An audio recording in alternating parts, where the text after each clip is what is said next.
27 public sector banks को सरकारी बैंकों को घटाकर ऑलरेडी 12 कर दिया गया है और इस सरकार की मंशा है कि सब बेच डालो। लेकिन जब आरबीआई ने इसको आईना दिखाने का काम किया तो समझना जरूरी है इस सरकार ने क्या किया।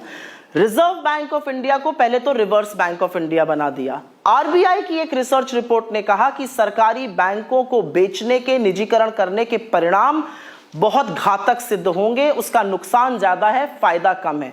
उन्होंने समझाया कि कैसे सरकारी बैंकों से फाइनेंशियल इंक्लूजन हुआ है, पंक्ति में खड़े हुए अंतिम व्यक्ति तक बैंकिंग पहुंची है, प्रायोरिटी सेक्टर लेंडिंग हुई है, इंफ्रास्ट्रक्चर लेंडिंग हुई है। प्राइवेट बैंक्स को भी आईना दिखाया कि कैसे उन्होंने अपना काम पूरा नहीं किया है, लेकिन सरकार अंधाधुंध बेचने की फिराक में है।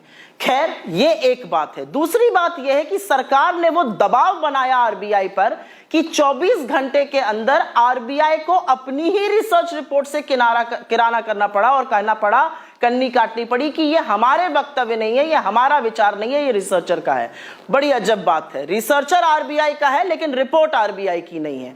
तो रिजर्व बैंक को रिवर्स बैंक बनाने का काम भी मोदी सरकार कर रही है। हमारा अपना मानना है, क्योंकि कांग्रेस ने इस प्लेटफॉर्म से ये बात उठाई है। कल भी कांग्रेस के वरिष्ठ नेताओं ने इस बात को उजागर किया था कि कैसे सिर्फ 27 से अब रह गए हैं 12 बैंक।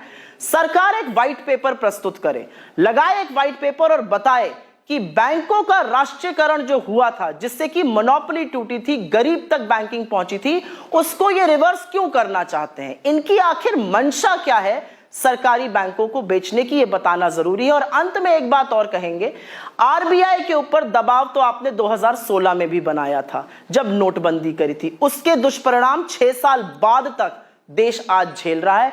क्यों बार बार आरबीआई को तबाह करने पर आप तुले हुए हैं।